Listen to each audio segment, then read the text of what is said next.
बड़ा कोई पुण्य इस सृष्टि में नहीं है, इस बात को श्री व्यास जी महाराज यहां पर वर्णित कर रहे हैं।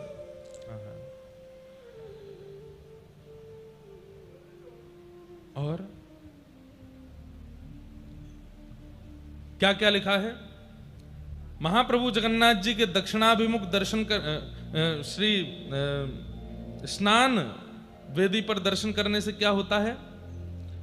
व्यक्ति पवित्र होता है, समस्त यज्ञों का फल मिल जाता है, जितने भी अनुष्ठान वो जीवन में करना चाहता है या कर नहीं पाया है उन सब का फल मिलता है, महादान का फल प्राप्त होता है, करोड़ों ब्राह्मणों को भोजन कराने का फल प्राप्त होता है। लो है गो भंडारों का, आज 100 200 500 को ब्राह्मणों को खिलाओगे, लेकिन कोटि ब्रह्म को प्रसाद पवाने का, महादानानि दत्तानि भोजिता कोटिशो द्विज, करोड़ ब्राह्मणों को भोजन कराने का फल प्राप्त होता है स्नान वेदी पर महाप्रभु जगन्नाथ का दर्शन करने से। करोड़ों ब्राह्मण भोजन, गया आदि तीर्थों में करोड़ों पिंडदान, मतलब सारे पितृ भी मुक्त हो गए कल महाप्रभु जी का दर्शन करके, सबका पिंडदान भी हो गया। पुण्य काल में तीर्थ स्थानों में अधोरदयादि योग सहित करोड़ों तीर्थों में करोड़ों बार स्नान करने का भी फल प्राप्त हो जाता है। और इससे ऊपर क्या बोले हैं आपको, हैं? स्नातानि तेन भो विप्रा य पश्येत स्नपनम हरे कोटि तीर्थेषु कोटिश, मतलब गंगा जी, यमुना जी, कावेरी, सरजू जी आदि आदि आदि आदि जितनी भी नदियां हैं, जितने भी तीर्थ हैं, जितने भी कुंड हैं, जितने भी सरोवर हैं जहां पर एक डुबकी लगाने का भी फल होता है, उन तीर्थ कुंड सरोवरों में भी 1 करोड़ बार स्नान करने का फल एक बार में प्राप्त होता है महाप्रभु जी को स्नान दर्शन करने से। बताओ इतना पुण्य देने वाले कोई देव है? और किस लिए दे रहे हैं? कि हम पाप मुक्त रहें, ताकि पाप मुक्त रहेंगे तो मृत्यु के बाद उनको प्राप्त कर लेंगे, केवल हमारे लिए महाप्रभु जी इतना योग बल देते हैं। भगवान के स्नान धरने से श्रेयस्कर कर्म किसी शास्त्र मार्ग में दृष्ट नहीं होता, यह भी लिखा है। सत्यम सत्यम पुनः सत्यम, दूसरी बार आया यह श्लोक, सत्यम सत्यम पुनः सत्यम ब्रवीमि द्विज पुंगवा नातः श्रेयस्करम कर्म शास्त्र दृष्टे प्रतिष्ठितम। मैं फिर से कह रहा हूं कि मैं सत्य बोल रहा हूं, सत्य बोल रहा हूं, सत्य बोल रहा हूं। इतना पुण्य किसी शास्त्र में और किसी भी क्रिया को, किसी भी पुण्य कर्म को करने से प्राप्त नहीं होगा जो स्नान वेदी पर महाप्रभु जगन्नाथ के स्नान दर्शन करने से प्राप्त होता है। अब हमको तो यह लग रहा है हर स्नान पूर्णिमा पे जगन्नाथ जी के पास ही आ जाया करें, सबको दर्शन करावें, अपने लाल जी का यहीं स्नान उत्सव करें, महाप्रभु जगन्नाथ जी का स्नान दर्शन करें, हैं हर साल कर लें। क्या होगा फिर? इतने पुण्य आ जाएंगे हम पे कि हमको दूसरों को दान करना पड़े, ले हमारे पुण्य ले ले भाई। लेकिन एक बात, ये करोड़ करोड़ शब्द सुनकर के आप लोग कहीं भूल मत जाना कि अब तो हम सारे पापों से मुक्त हो गए। एक बात बोलें, हम इस पृथ्वी पर खड़े हैं, यहां जन्म लेकर के आए हैं, इसका मतलब हमारे पाप भी अधिक है। हमारे पापों की कोई गणना नहीं है, हमारे पापों की कोई गिनती नहीं है। इसलिए महाप्रभु जी ने खोल दिए कि भाई मेरा एक दर्शन कर लो, स्नान दर्शन कर लो, कोटि पुण्य प्राप्त होगा। क्यों? क्योंकि तुम्हारे पाप तो खरबों में हैं, तुम्हारे पाप तो जाने कितने हैं, थोड़े तो कम होंगे। इसलिए कहीं फूल मत जाइएगा कि अब तो हम मुक्त हो गए।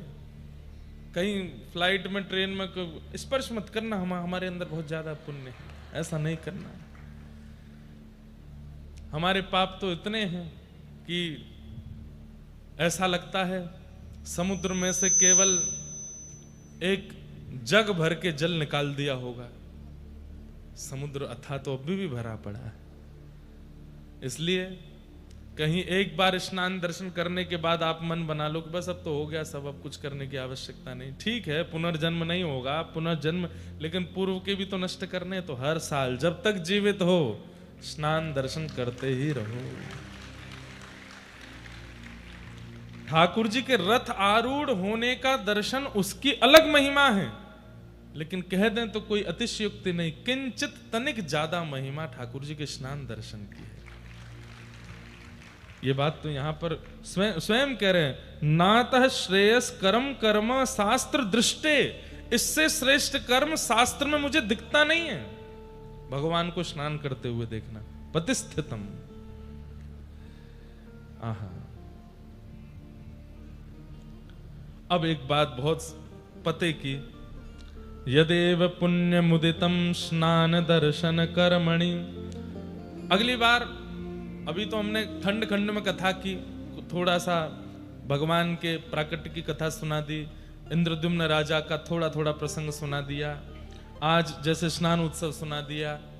अगली बार अगर कोई क्रम जगन्नाथपुरी का बनेगा, आद्योपांत आपको भगवत कृपा से, जगन्नाथ जी कृपा से स्कंद पुराण सुनाएंगे, पुरुषोत्तम महात्मा पूरा सुनाएंगे, बिल्कुल प्रारंभ से विश्राम तक, एक एक बात क्या लिखा है, कैसे है, बहुत अद्भुत है। ये तो सबको पता होना चाहिए। ऐसी बात हमको पढ़ने के बाद मन में आने लगी। और ये सब कृपा, पहले दिन जब यहाँ आए तो यहाँ के गजपति महाराज ने हमको आज्ञा की कि आप स्कंद पुराण की कथा करो, स्कंद पुराण से लेकर के महाप्रभु जगन्नाथ जी का यश कहिए। और ये देख करके इतना सुख मिल रहा है कि कितना सुंदर भाव है। अभी तक जो हम बताते आए उनसे भी लाख गुना सुंदर भाव तो यहां वर्णन है। क्या लिखा है,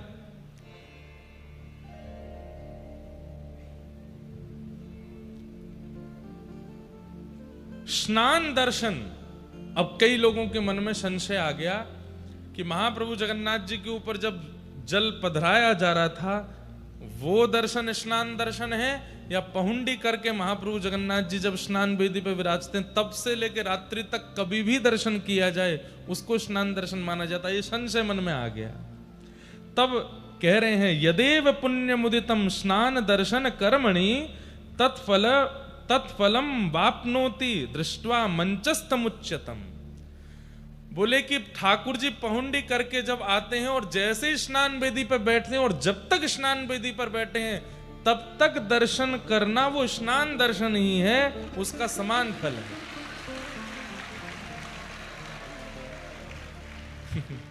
क्योंकि कई लोगों को चिंता हो गई कि हमने तो महाप्रभु जी के स्नान के समय नहीं किए दर्शन, लेकिन स्नान वेदी पर कितनी भी देर महाप्रभु बैठे उस समय जब जब आप दर्शन कर रहे हो उसका पुण्य अतीत है।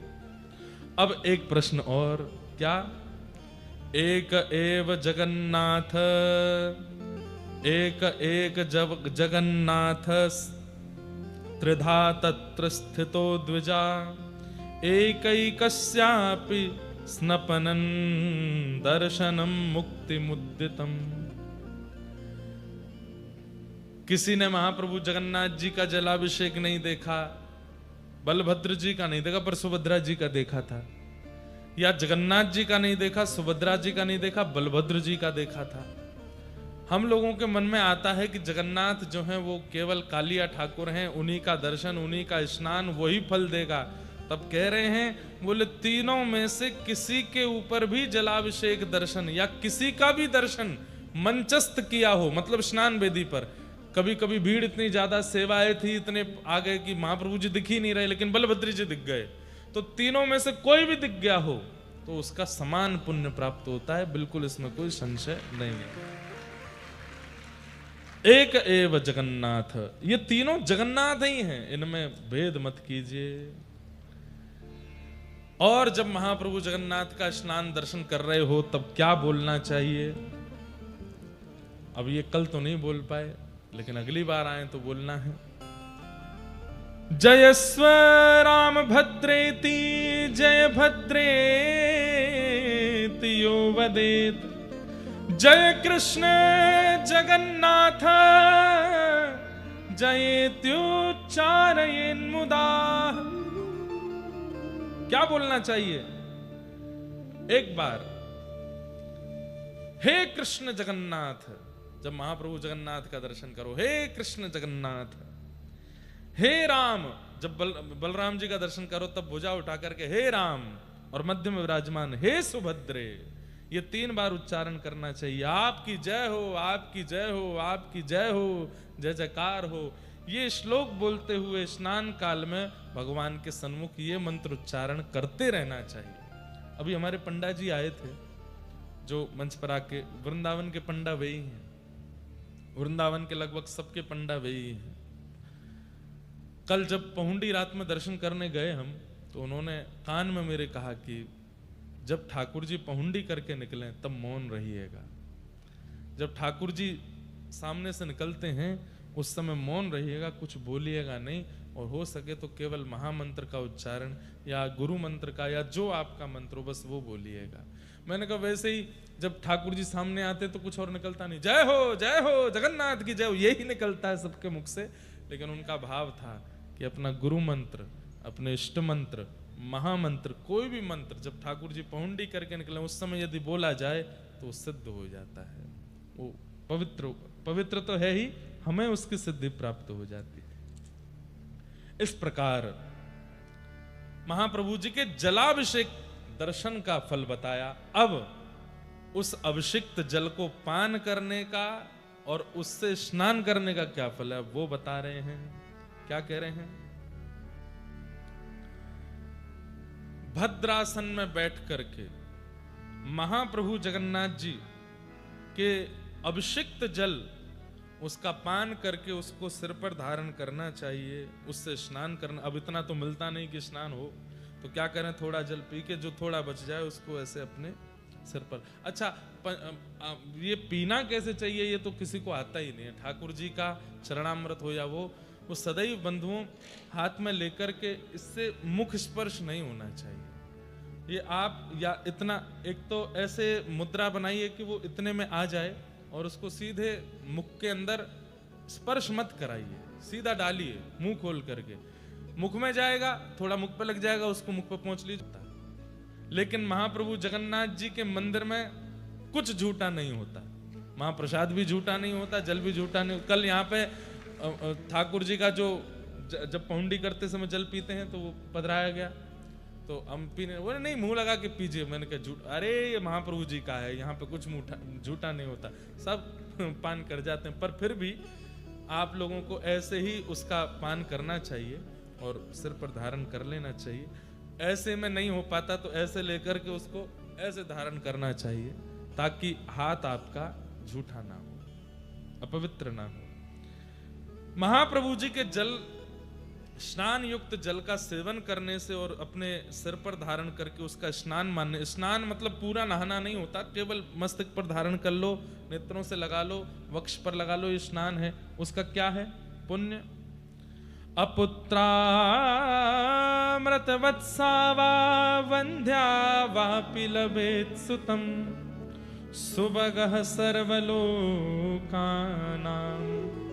निर्धनो धनवान भवेत्। सुभगः सर्वलोकानां निर्धनो धनवान भवेत्। पहला, यदि कोई अपुत्र है मतलब संतान नहीं है तो उन पर भगवान कृपा करते। कोई वंध्या है, संतान जन्म नहीं हो रही है, पुत्र जन्म नहीं हो रहा, पुत्री जन्म नहीं हो रहा, उस पर ठाकुर जी कृपा करते हैं। और मात्र पुत्र का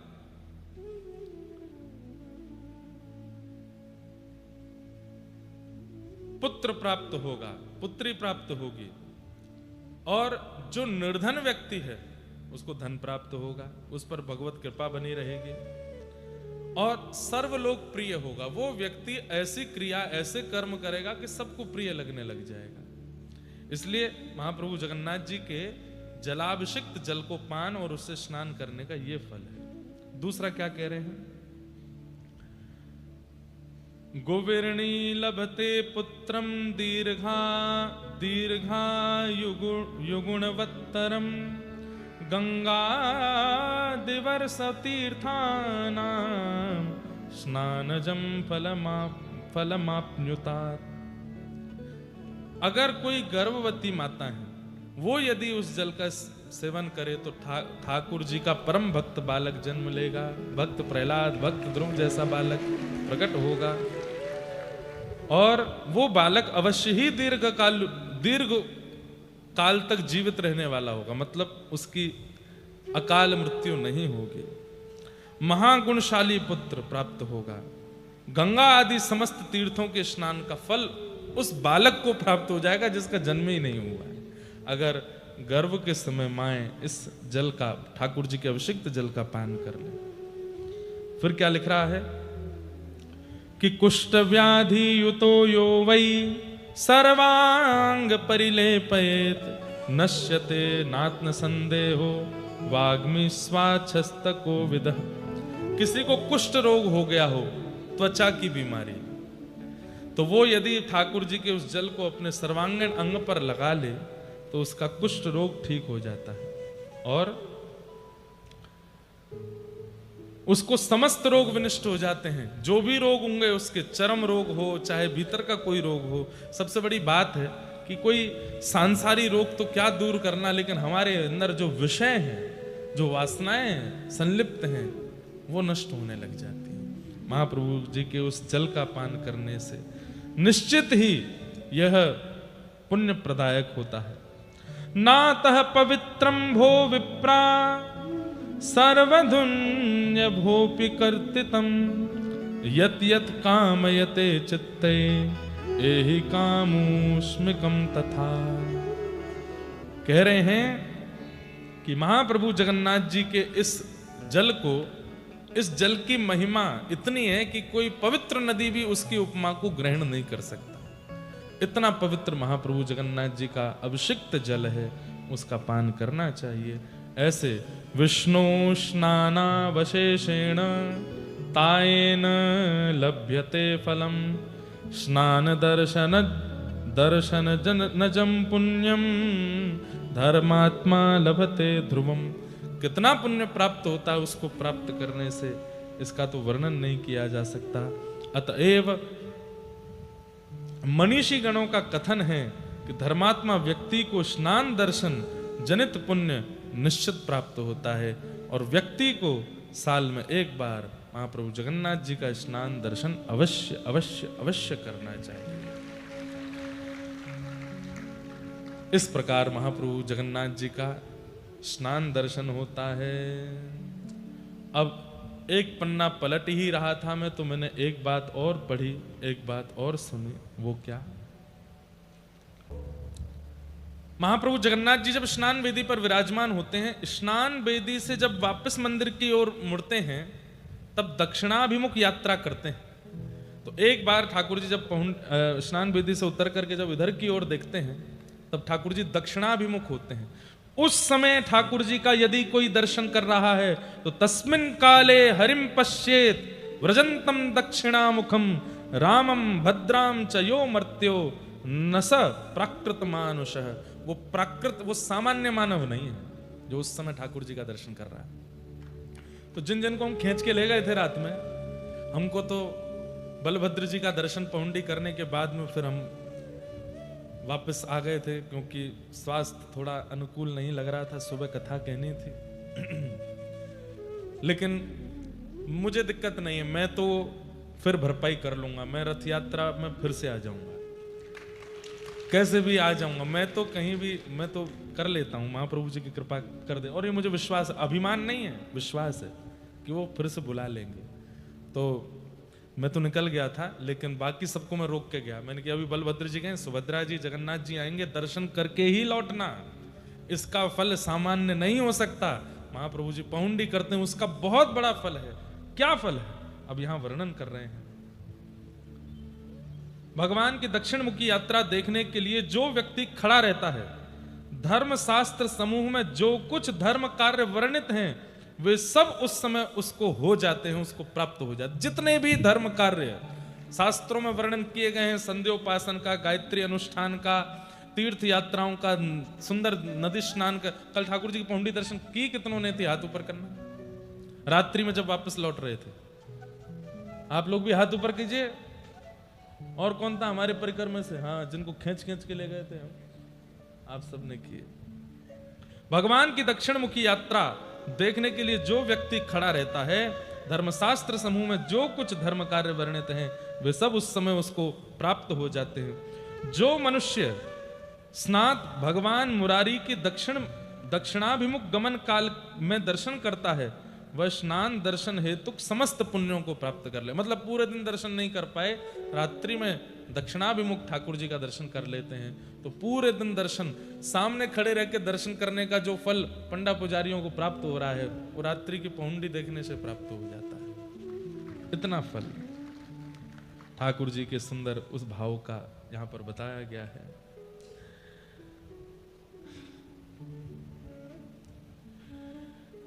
स्नातं मुरारिं यः पश्येत् व्रजन्तं दक्षिणामुखं निराजयित्वा देवेशं रामेण सह भद्रया प्रासादान्तर्प्रवेश्याथ न पश्येद्धि कथंचन एतत्तु विस्तरेण उक्तं पूर्वमेव मया द्विज। बलराम जी और देवी सुभद्रा जी के साथ श्री जगन्नाथ जी निराजन पूर्वक श्री मंदिर की ओर अभ्यंतर में प्रवेश करा के कदापि और दर्शन कराते हुए चले जाते हैं। उसके बाद 15 दिन तक महाप्रभु जी का दर्शन नहीं करना चाहिए, इसकी आज्ञा यहां पर दी गई है। और अब स्नान दर्शन तो हो चुके, ठाकुर जी का अभिषेक जल भी प्राप्त हो गया, अभिषिक्त जल से हमने थोड़ा स्नान भी कर लिया, लेकिन किसी कारणवश स्नान दर्शन भी नहीं कर पाए, पुरी भी नहीं जा पाए, ठाकुर जी के इस मंगलमय भाव का दर्शन नहीं कर पाए, ठाकुर जी का अभिषिक्त जल का हम पान भी नहीं कर पाए। ऐसे अभाग्य हमारे जीवन में थे तो अब हम क्या करें? बोले प्रतीक्षा कीजिए, 15 दिन बाद महाप्रभु जब आएंगे रथ यात्रा पर होने के लिए, जब रथ पर आरूढ़ होंगे, उस समय रथ पर आरूढ़ हुए गुंडीचा यात्रा कर रहे महाप्रभु जगन्नाथ जी का जो दर्शन कर लेता है उसको स्नान पूर्णिमा के समस्त दर्शन का फल भी प्राप्त हो जाता है। तो जो लोग अब रह गए वंचित, 15 दिन बाद फिर आ जाइए। महाप्रभु जगन्नाथ रथ यात्रा करते हुए गुंडीचा जाएंगे और फिर 7 दिन वहां विराज करके फिर लौट करके गुंडीचा से वापस मंदिर आएंगे। ठाकुर जी का ये मंगलमय दर्शन जो कर ले उसको भी फल प्राप्त होता है। इस प्रकार स्कंद पुराण युक्त पुरुषोत्तम महात्मा में स्नान पूर्णिमा के दर्शन का अद्भुत फल बताया गया, जो हम लोग श्रवण कर रहे थे उन्हें हम बारंबार प्रणाम करते हैं और आप सबको बहुत बहुत धन्यवाद और धन्य भाग्य कहते हैं कि आप सब ने इस मंगल में स्नान पूर्णिमा पर महाप्रभु जी का दर्शन किया। आज महाप्रभु जी के दर्शन नहीं हो रहे हैं, आज केवल चित्रपट में ठाकुर जी का दर्शन हो रहा है। जब कल रात्रि ठाकुर जी वापस मंदिर की ओर प्रस्थान कर रहे थे, मैं तो सुबह पूछा कि महाप्रभु जगन्नाथ जी की पहुंडी कैसे हो रही थी, क्या हो रहा था? बोले महाराज जी सब रो रहे थे। जब महाप्रभु जी पुनः मंदिर को जा रहे थे उस समय सबके नेत्र सजल थे, क्योंकि अब 15 दिन तक नेत्र दर्शन नहीं होंगे। तो मन में एक भाव आ रहा था। हमारे यहाँ जब होली विश्राम होती है 40 दिन की, हमारे व्रजवासी गाते हैं, जब ठाकुर जी रंग खेलते हुए वापस बरसाने से नंदगांव प्रस्थान करते हैं तो बरसाना के लोग गाते हैं, उससे ठाकुर जी को पीड़ा होती है। लेकिन महाप्रभु जगन्नाथ इतना प्रेम करते हैं। कोई बात है वहां पे, आप बार बार इशारा कर रही हैं, स्क्रीन नहीं दिख रही है तो कोई बात नहीं, आप जाके बोल दो, बीच में बोलेंगे तो कथा रुकती है। वो अभी भैया सो के नहीं आए होंगे, जिनका कार्य रहता है, आ जाएंगे तो करवा देंगे। हमारी बात ध्यान से सुनिए क्योंकि समय कम है और हमको बातें बहुत करनी है आपसे। महाप्रभु जी को सबसे बड़ी पीड़ा क्या होती है कि कोई श्री क्षेत्र में आने के बाद पुरी में आने के बाद, महाप्रभु जी के दर्शन करने के बाद, महाप्रसाद पाने के बाद, सब वैष्णवों का संग करने के बाद, कथा श्रवण करने के बाद, इतना सब कुछ होने के बाद भी किंचित अविश्वास यदि ठाकुर जी के प्रति उसको होता है तो यह पीड़ा महाप्रभु जी को सताती है।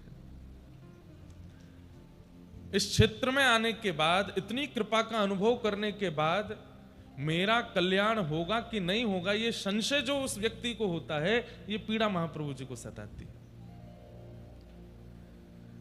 जलाभिषेक रथारूढ़ नंद नंदन का दर्शन करने के बाद, इतना सब कुछ प्राप्त हो जाने के बाद भी उसको संशय है। ये पीड़ा महाप्रभु जी को सताती है और उस पीड़ा को महाप्रभु जी अपने ऊपर लेकर के आगामी 15 दिनों के लिए शांत हो जाते हैं, मौन हो जाते हैं। और हमारा जो अविश्वास है, हमारी जो अश्रद्धा है, हमारे जो पाप कर्म हैं, हम जो यहाँ इस तीर्थ में आकर के, इस क्षेत्र में आकर के अशुद्ध क्रिया करते हैं, उन सब क्रियाओं को अपने ऊपर लेकर के उनका उपशमन करने के लिए 15 दिन के लिए महाप्रभु जी औषधि लेते हैं। वो औषधि महाप्रभु जी नहीं लेते, वो हमको देते हैं। आपकी अश्रद्धा दूर हो, आपका विश्वास दूर हो, आपने जो तीर्थ में जाकर के अपराध किया वो दूर हो, उसका नाश हो। इसलिए महाप्रभु जी अनवसर में चले जाते हैं। ऐसा देव कौन हो सकता है? हे कृष्ण द्वारिका वासिन क्वासी क्वासी महाभुज। ये महाभुज कुंती और द्रौपदी दोनों ने इनका नामकरण किया है। द्रौपदी कह रही है महाभुज और नहीं, उत्तरा और द्रौपदी। उत्तरा कहती है जगतपते, आप जैसा दयालु कौन हो सकता है? अहो वकीयम स्तन कालकूटम जिगांक्षया पाययदप्य साध्वी लेभे गतिम धातृचिताम ततोन्यम कंबा दयालुम शरणम व्रजेम। कितने दयालु दर्शन देख करके। अभी मैं आज आपको कल जो हमने अनुभव किया उसके बारे में पूरी बात, क्योंकि पहले दिन तो हमने केवल महाप्रभु जी के प्राकट्य की बात सुनी। अब महाप्रभु जी के स्नान दर्शन करने से, स्नान वेदी पर दर्शन करने से आदि आदि उसका पूरा महात्मा सुबह से ही पढ़ रहा था। इतना अद्भुत, अभी सुनाऊंगा। लेकिन कितने दयालु, दर्शन देकर के, उत्सव करके, रथ आरूढ़ होकर के, सब क्रियाएं करके केवल हमारा पाप उपशमन ही करते हैं ठाकुर जी। उसके बाद भी हम इतने पापी हैं कि हमारे पाप रह जाते हैं, तो ठाकुर जी को वो पाप अपने ऊपर लेके पीड़ा में जाना पड़ता है। हम इतने पापी। कलयुग में व्यक्ति क्रिया के पाप कम कर रहा है, मानसिक पाप ज्यादा कर रहा है, बौद्धिक पाप ज्यादा कर रहा है, विचारों के पाप ज्यादा कर रहा है। खड़े तो चकानैन के सामने हैं, लेकिन मन में वहां पर भी कुछ ना कुछ असद भाव चल रहा है, तब ठाकुर जी को पीड़ा होती है। और साल भर की हमारी ये समस्त पीड़ाएं जो हम यहां आकर के ठाकुर जी को देते हैं, ठाकुर जी उसको अपने ऊपर धारण करके 15 दिन के लिए अनवसर में चले जाते हैं। आज महाप्रभु जी का दर्शन नहीं है, 15 दिन दर्शन नहीं होंगे। इस विषय में इंद्रद्युम्न राजा पूछ रहे हैं कि भगवान की 15 दिन की अनवसर कैसे, क्या नियम होने चाहिए? तब ब्रह्मा जी उत्तर देते हुए कहते हैं, 10 पंच दिनानैवं वासां वर्ण दृष्टितम कर्तव्यम तंत्र किम कर्मम वक्तव्य कमलासन। विशेष रूप से पुरी में निवास करने वाले और श्री जगन्नाथ जी की सेवा करने वाले और जिनके घर में भी महाप्रभु जी का स्वरूप विराजमान है, उनको ये बात ध्यान से सुननी चाहिए। जो लोग लाइव सुन रहे हैं वो भी सुनिएगा। 15 दिन स्नान कैसे होगा, ठाकुर जी की सेवा कैसे होगी, इस विषय में कहते हैं कि बांस पत्र बांधकर, जैसे आज ये पीछे बांस के पत्र बांध करके उसमें जगन्नाथ जी की जगह पर श्री नारायण, सुभद्रा जी के स्थान पर भुवनेश्वरी और बलभद्र जी के स्थान पर श्री वासुदेव जी को विराजमान करना चाहिए और इनका ही अर्चन और दर्शन करना चाहिए। महाप्रभु जगन्नाथ जी यदि किसी के घर में भी विराजमान हैं, उन्हें भी प्रयास करना चाहिए, आज महाप्रभु जी का मुख ढक दीजिए, अगले 15 दिन तक दूध का भोग लगाइए, औषधि दीजिए। ठाकुर जी अन्न सेवन नहीं करेंगे और आगामी 15 दिन तक मंदिर का तो नियम है कि अंदर भीतर दीप भी नहीं जलेंगे, लाइट भी नहीं जलती है, ढोल नगाड़े ताशे नहीं बजते, गीत गोविंद का पाठ भी नहीं होता है, कोई भी ऊंचे स्वर में नहीं बोलता, उत्सव नहीं मनाता, सब एक प्रकार से मौन जैसे रहते हैं। क्योंकि महाप्रभु जी जब नहीं दिख रहे हैं तो फिर हमारे जीवन का अस्तित्व क्या है? इसलिए सब मौन हो जाते हैं, इसलिए सब शांत हो जाते हैं। लेकिन गीत गोविंद का पाठ क्योंकि चारों धामों में होता है, बद्री विशाल में भी होता है, द्वारिका में भी होता है, दक्षिण में भी होता है, इसलिए गीत गोविंद का भी यहाँ पर सब आप नृत्य दर्शन कर रहे थे। तो मंदिर के बाहर अपने घरों में गीत गोविंद गा सकते हैं, लेकिन महाप्रभु जी का मंदिर में गीत गोविंद का गान नहीं होता। ऊंचे स्वर में कोई बात नहीं करता। महाप्रभु जी की सेवा करने वाले थोड़े से पीड़ा में रहते हैं। क्यों? वैसे थोड़ा क्यों कहें, ज्यादा ही पीड़ा में रहते हैं। हमारे चकानयन महाप्रभु दिख नहीं रहे हैं, हम कैसे प्रसन्न रह सकते हैं? और ठीक 15 दिन बाद महाप्रभु जगन्नाथ जी की रथ यात्रा से ठीक एक दिन पहले नयन उत्सव होता है। उसको क्या कहते हैं? नयन उत्सव। वैष्णव, अच्छा एक बात तो मैंने कह दी कि हम सब लोगों के पाप को ठाकुर जी अपने ऊपर लेते हैं, हम सबके द्वारा की गई असत क्रियाओं को ठाकुर जी अपने ऊपर ले। पर एक बात और मेरे को लगती है कि स्नान पूर्णिमा की रात्रि को ही वैष्णव अपने अपने घर लौटने लग जाते हैं। तो हम सब भक्त दर्शन करके वापस जाते हैं, तो हमारी याद में भी ठाकुर जी बीमार पड़ते हैं, अपने भक्तों की याद में कि अब ये सब जा रहे हैं, अब ये सब मुझसे, क्योंकि स्नान पूर्णिमा आने वाली है तो पहले ही 1 सप्ताह पहले, 10 दिन पहले से भीड़ आ जाती है। जगन्नाथपुरी में खूब भीड़ होती है, महाप्रभु जी का उत्सव होता है। और अभी चंदन यात्रा होकर चुकी, फिर उसके बाद में अधिक मास भी निकला है, फिर अभी रुक्मणी कृष्ण विवाह उत्सव भी हुआ। इतनी भीड़ आई, इतने वैष्णवों का दर्शन करके महाप्रभु जी चकाचक हो गए थे। लेकिन जैसे ही पहुंडी करके महाप्रभु जी भीतर गए, लोग बाग रात्रि में ही अपने घर को प्रस्थान करते हैं, तो महाप्रभु जी उसके भी शोक में आ जाते हैं कि मेरे सब वैष्णव जा रहे हैं।